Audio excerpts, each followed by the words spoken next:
तो फाइनली बाबर आजम के बैट से सेंचुरी आ गई है भाई लोगों। यकीन कर बॉबी, बहुत इंतजार करवाया, तेरी इस सेंचुरी ने ना हमें रुलाया, बहुत रुलाया मजाक से अलावा। और आज सेंचुरी करने के बाद जो बाबर आजम की सेलिब्रेशन थी, यकीन करो मैं लिख के देता हूं, पूरे पाकिस्तानी बल्कि इवन के जितने भी क्रिकेट फैंस हैं उन सब के एक्सप्रेशन उस टाइम पे यही होंगे।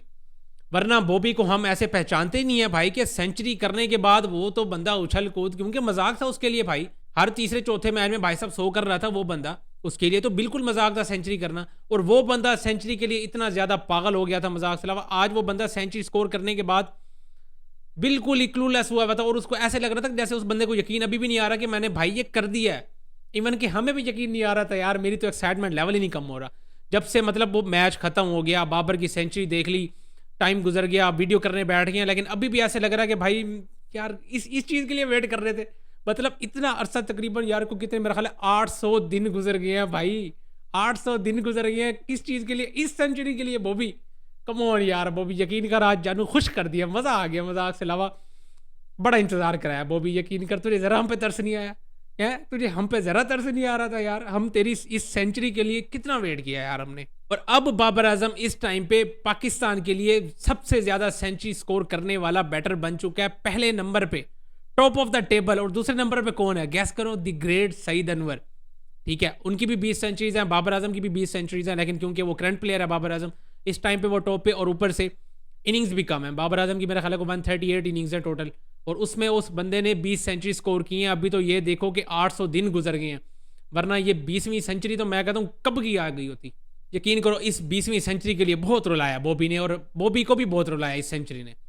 बड़ा मजा आया यकीन करो आज उस बंदे की बैटिंग देखने की। हालांकि आज उस बंदे की बैटिंग में खासकर जब उसकी सेंचुरी होने वाली थी, ये आखिरी के को 25-30 रन तो उसने हमें इतना तरसाया है, मतलब सिंगल डबल इससे ऊपर जा नहीं रहा था, मर मर के एक चौका लग रहा था। मतलब सस्पेंस पे सस्पेंस क्रिएट हो ही जा रहा था, हम भी इंतजार में बैठे थे कि कर दे बॉबी। वरना जब पहले बाबर आजम सेंचुरी स्कोर करता था 50 के बाद, तो भाई साहब ऐसे वो गेयर्स पकड़ता था, फिर सीधा 90s पे जाके थोड़ा स्लो होता था क्योंकि सेंचुरी करीब आ जाती थी। अब क्योंकि वो खुद सेंचुरी से इतना ज़्यादा मैं कहता हूँ पागल हुआ था कि कहीं से आ जाए, उस वजह से वो बंदा इतना स्लो हो गया, बाद में खुद नहीं चाह रहा था कि भाई आज मैंने ये मूवमेंट नहीं छोड़ना, आज मैंने इस सेंचुरी को पकड़ के ही छोड़ना है। और मजे की बात भाई साहब, सेंचुरी स्कोर करके मैच फिनिश करके वो नॉट आउट बाहर जा रहा है यार। हिटर्स जितने भी बैठे होंगे सारों की जल रही होगी फैंस की, तुम जो बैठे बातें करते हैं कि भाई बॉबी फिनिशर नहीं है, भाई फिनिश नहीं कर सकता, भाई ये नहीं कर सकता, भाई वो नहीं कर सकता, सबको मैं कहता हूँ चुप करा दिया आज बॉबी ने। और सेलिब्रेशन यही बनती थी भाई, ये उछल कूद वो तो भाई तभी बनती है जब बंदे के लिए ये मजाक हो जाए। ठीक है, जब आप इतने अरसे बाद, और मैं कहता हूँ जो अर्न करते हैं ना एक चीज़ को, वो फिर उसकी सेलिब्रेशन ऐसी ही होती है कि यार मैं इस चीज़ के लिए पागल हुआ था। यकीन कर बॉबी मज़ा आ गया, मजाक से अलावा मज़ा आ गया यकीन कर आज मैच देखने का। हालांकि हम मैच जीत गए हैं, सीरीज़ जीत गए हैं इवन के, लेकिन एक्साइटमेंट लेवल सिर्फ और सिर्फ बॉबी की सेंचुरी का है। ये नहीं कि हम बाबर आजम के फ़ैन हैं, ये नहीं कि वो पाकिस्तानी बैटर है, सिर्फ और सिर्फ इस वजह से कि यार एक वो प्लेयर जो कि निकला था एक उस राह पे कि लगता था कि भाई साहब ये वर्ल्ड का नंबर 1 बैटर बनेगा और दुनिया पे डोमिनेट करेगा, और उसके बाद एक ऐसा पैच आता है उस बंदे पे कि सेंचुरीज नहीं आ रही, इवन के 50s भी एक टाइम पे रूठ गई थी। और टेस्ट मैचेस में हमने देखा को मेरा ख्याल है 18 इनिंग्स में एक 50 नहीं आया था। और वो बंदा यार यकीन करो, ये ऐसा पैच अगर किसी भी प्लेयर पे आ जाना, चाहे वो हमारी कंट्री से है चाहे नहीं है, जितने भी क्रिकेट फैंस हैं वो एग्री करेंगे इस बात से कि भाई यकीन करो दुख होता है बड़ा कि एक अच्छा बैटर, अच्छा प्लेयर, और उसको आप इस तरह से देख रहे हो यार। यकीन करो जब जब वो बंदा आउट होके जाता है, कभी आसमान की तरफ देख रहा है, कभी इतना मायूस होके सर ही नीचे करके चुप करके जा रहा होता था, मुंह नहीं उठाता था अपना। ठीक है, उस बंदे के बारे में, उस बंदे के जहन में क्या चीज़ें होती होंगी जिसके लिए यकीन करो सेंचुरी 50 मजाक हुई भी थी। 50 तो खैर वनडे फॉर्मेट में मजाक थी, हर दूसरे मैच में 50, हर दूसरे मैच में। बाबर जा रहा है 50 हुआ पड़ा है, बाबर जा रहा है 50 हुआ पड़ा है, और अगर कहीं 60-70 क्रॉस कर लिया फिर सीधा 100 हो रहा है। ये चीज़ होता था उस बंदे के लिए। और वो बंदा जब 800 दिन के लिए तरस जाए उस चीज़ के लिए, तो आप सोचोगे उस बंदे के ऊपर क्या गुजर रही होगी। हम यकीन करो ये क्लब क्रिकेट जब खेल रहे होते हैं 2-3 मैचेस में लगातार आउट हो जाए, ठीक है, हमारा इतना पारा हाई हुआ हुआ होता है, हमारा इतना दिमाग खराब हुआ हुआ होता है, और वो जो इंटरनेशनल लेवल पर क्रिकेट खेल रहा है उस बंदे पे क्या गुजरती होगी यार। यकीन करो ये सिर्फ और सिर्फ ना क्रिकेट फैंस ही अच्छी तरीके से इस चीज़ को समझ सकते हैं, बाकी किसी के बस की बात नहीं है। तो फाइनली भाई साहब बॉबी इज बैक, हमारा किंग बाबर आजम वापस आ गया। और अब यहां से इस बंदे को भाई नहीं छोड़ना, अब यहां से हमें वो दोबारा पुराना किंग बॉबी चाहिए कि हर दूसरे मैच में, हर तीसरे मैच में हमें ऐसे रन चाहिए। बाबर आजम साहब यहां से अब आपने ढीला नहीं पड़ना, ठीक है, जो ये एक रुकावट बनी हुई थी, क्योंकि आप अपने कंट्री के जो सबसे पहले नंबर पे थे ना सईद अनवर, उनको आपने क्रॉस कर लिया। ये एक जो माइंड में फिगर बना होता है ना कि आपने एक अपनी कंट्री के जो सबसे बड़े प्लेयर हैं उनका रिकॉर्ड आपने ब्रेक करना है और उनसे आगे चले जाना है, तो वो अब ख़त्म हो गया। वो जो बैरियर बना होता है ना वो ख़त्म हो गया। अब यहाँ से भाई साहब ब्रेक तो लगाना नहीं है हमें। अब मैं कहता हूँ ऊंचाइयों पे जाना चाहिए बाबर आजम। और आगे अब जितने भी मैचेस आएंगे, wish him good luck for upcoming games Babar Azam के लिए, कि भाई अब आगे जितने भी मैचेस आएँ, अब हमें भाई साहब ऐसे ही तेरी परफॉर्मेंसेज चाहिए हर मैच में। तो फाइनली भाई साहब बाबर आजम की सेंचुरी हो गई, सब कुछ हो गया। एक्साइटमेंट लेवल तो अभी भी है, अभी भी दिल करता है कि उसके ऊपर बात करें, लेकिन भाई साहब अभी और भी बहुत सारी बातें करनी है, क्योंकि हम दूसरे एंड पे एक और बात देखो तो हम सीरीज भी जीत चुके हैं और back to back South Africa को हराया, उसके बाद अब हमने श्रीलंका को भी हरा दिया, बैक टू बैक 2 गेम्स हरा दिए। जो फर्स्ट ओडीआई था उसका जो मैंने प्रीव्यू किया था उस पर मैंने यही बात की थी कि आई वॉन्ट बी सरप्राइज अगर पाकिस्तान इस श्रीलंकन टीम को 3-0 कर देती है। तो 2 तो हो गया भाई साहब, एक और मैच रह गया, 3-0 करो। और कॉन्फिडेंस ऐसे आना चाहिए जैसे कि आप बाबर आजम के आ गया और बाबर आजम के फैंस के भी आ गए। ठीक है, मैं कहता हूँ 3-0 चाहिए ही चाहिए। अब यहाँ से आगे भाई अब ब्रेक नहीं लगनी चाहिए, ना बाबर आजम की ना हमारी टीम की। अब यहाँ से भाई साहब रुकना बनता नहीं है। यकीन करो अब तो मुझे कोई 2022-23 वाला दौर याद आ गया, जब बाबर आजम, फ़खर जमान और इमामुल हक, ये तो हमारे 3 रीढ़ की हड्डियाँ बनी हुई थी ना, मजाक के अलावा। तीनों जाते थे, मजाक बनाया हुआ था इन्होंने, 100 और चेज़। यानी ऑस्ट्रेलिया आई हुई थी पाकिस्तान में, मुझे अच्छी तरीके से याद है। इमाम ने 100 किया, फ़खर ने 100 किया, नीचे से बाबर ने भी 100 कर दिया। मेरा ख्याल है तीनों ने एक मैच में 100 किया था, और पूरी सीरीज में इन तीनों के ना सेंचुरीज थी। यानी इमाम की भी 100 थे, फ़खर का भी 100 था और बाबर आजम का भी 100 था। वो यकीन कर मुझे वो दौर याद आ रहा है, और मैं कहता हूँ अब नहीं रुकना चाहिए, क्योंकि फ़खर जमान के बैट से भी रन आए हैं आज 78। वो भी बंदा अपनी सेंचुरी ही मिस करके गया, ऑल दो उसको चांसेस बहुत ज़्यादा मिले हैं। वैसे तो उस बंदे को सिर्फ एक ही कैच चाहिए कि उसका एक कैच ड्रॉप करो और वो सीधा 100 कर देता है। ठीक है, लेकिन आज उस बंदे के 2-3 कैचेस छूटे हैं, और सीधे सीधे मैं कहता हूँ ऐसे बना के हाथ में दिए उसने कैच, आगे से उसने छोड़ दिए। और जो कैच पकड़ा वो कैच पकड़ लिया जो ना होने वाला था। इतना ज़्यादा टफ कैच फ़खर जमान का कैच पकड़ लेते हैं वो। खैर भाई साहब, फ़खर जमान 78 रन, कॉन्फिडेंस ज़रूर मिलेगा उस बंदे को भी, क्योंकि आज अच्छी शॉट्स लगाई हैं उसने भी। साथ ही साथ सैम अयूब सिर्फ और सिर्फ 33 रन। और जो एक पावर प्ले में मैं चाहता था, मैंने पिछली वीडियो में भी यही बात की थी जब हमने सेकंड ओडीआई की वीडियो की थी, तो मैंने उस पर बात की थी कि फ़खर जमान और सैम अयूब बहुत ही ज़्यादा शैल में चले गए थे और किसी की कोई अप्रोच नहीं लग रही थी। लेकिन आज भाई साहब पावर प्ले उन्होंने पूरा का पूरा यूटिलाइज़ करके दिया हमें। ठीक है, विकेट पे बॉल भी अच्छा आ रहा था, बल्ले पे सही आ रहा था बॉल, विकेट भी ठीक ठाक लग रहा था। लेकिन भाई साहब बैटर्स को भी क्रेडिट जाता है, बैटर्स ने भी अच्छा खेला। सैम अयूब ठीक है 33 रन की है, वनडे फॉर्मेट है तो ज़्यादा मैं एक्सपेक्ट करता था, लेकिन भाई साहब बॉबी की सेंचुरी आ गई है, उस पर कुर्बान सैम अयूब की एक इनिंग्स, कोई मसला नहीं है। सैम अयूब के लिए बड़ा करियर पड़ा है, अभी अगले मैच में 100 कर देगा। लेकिन भाई साहब बाबर की सेंचुरी चाहिए थी यार, मच नीडेड। मैं तो कहता हूँ मेरे से और किसी चीज़ पे बात ही नहीं की जा रही, मैं कहता हूँ सिर्फ बॉबी पे बात करता रहा हूँ। लेकिन बॉबी जानी ठीक है तूने सेंचुरी कर दिया, लेकिन बाकी भी हमारे प्लेयर्स हैं यार, उन पर भी बात करना ज़रूरी है।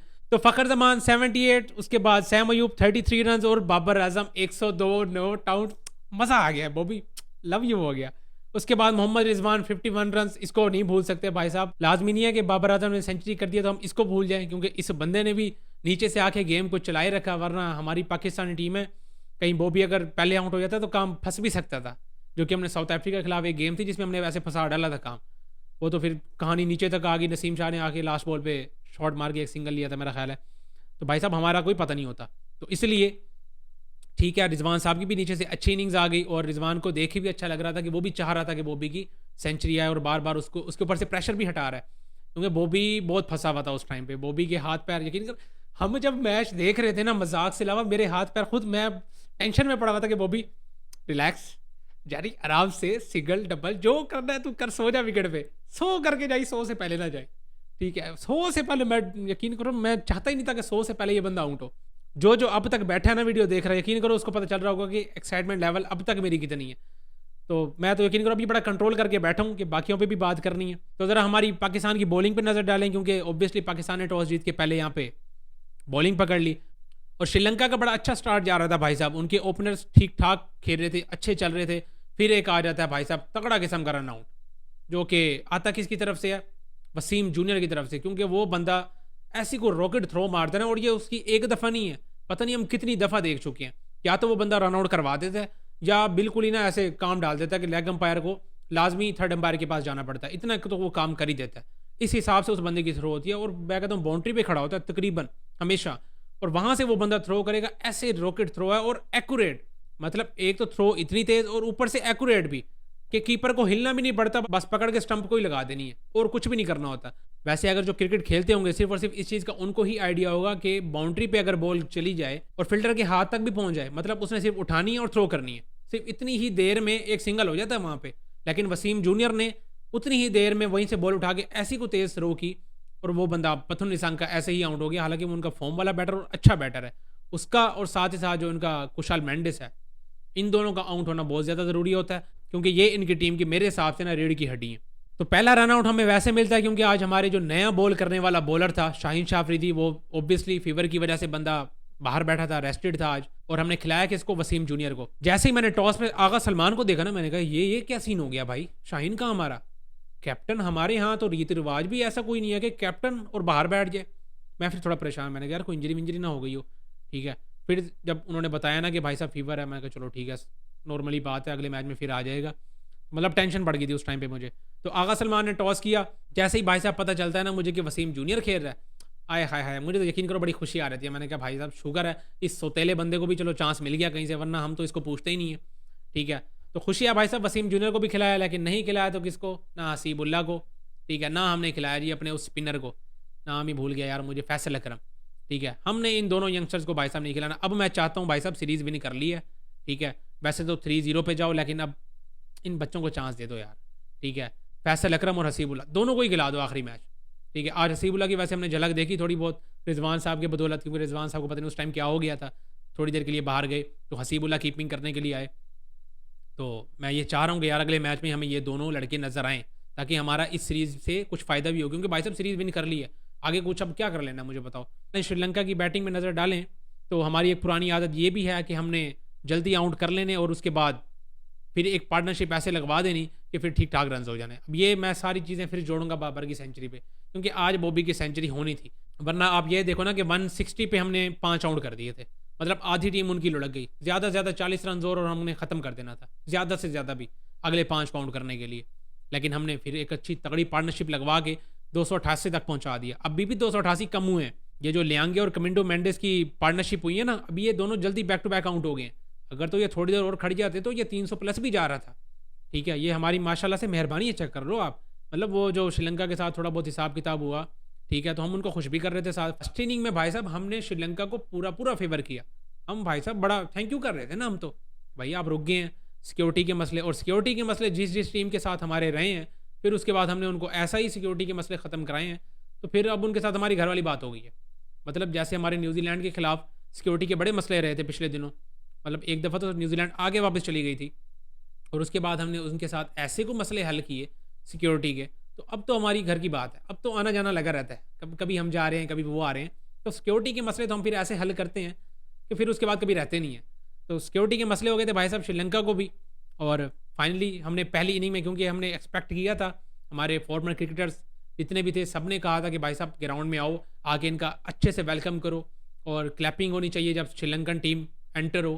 लेकिन भाई साहब क्राउड ही कोई नहीं आया, तो हमारी टीम ने कहा चलो जी हम हैं फर्स्ट इनिंग में, हम आपको वेलकम करते, हम आपका ठीक ठाक इस्तकबाल करेंगे कि आप यहाँ पे रुके, हम आपको थैंक यू करेंगे। तो हमारी टीम ने खुल के, मैं कहता हूँ, मेहमान नवाजी की, और ठीक ठाक रन खाए, फिर अच्छे तगड़े आउट करने के बावजूद भी हमने फिर बाद में ठीक ठाक रन खा लिए। तो ये है भाई साहब हमारी टीम, मेहमान नवाजी को भी मद्देनजर रखा, और उसके बाद भी सुकून से 2 मैचेस जीत लिए। अब रह गया सिर्फ और सिर्फ तीसरा मैच। खैर भाई साहब एक इजी चेज जो कि पाकिस्तान ने 8 ही विकेट से ये वाला मैच आराम सुकून से जीत लिया, और अब तीसरा मैच बचा हुआ है, आखिरी मैच है, यंगस्टर्स को चांस दो, वाइट वॉश करो, और उसके बाद ट्राई नेशन सीरीज की तरफ देखेंगे। बाकी एक ही मैच में सीरीज जीतने की खुशी भी और बाबर आजम की सेंचुरी की खुशी भी, ये बहुत ज़्यादा होगी हमारे लिए, अब नींद आ जाए रात को। बाकी आप सबको क्या लगता है लाजमी कमेंट्स में शेयर करें। इस वीडियो में इतना ही, मिलता है नेक्स्ट वीडियो में।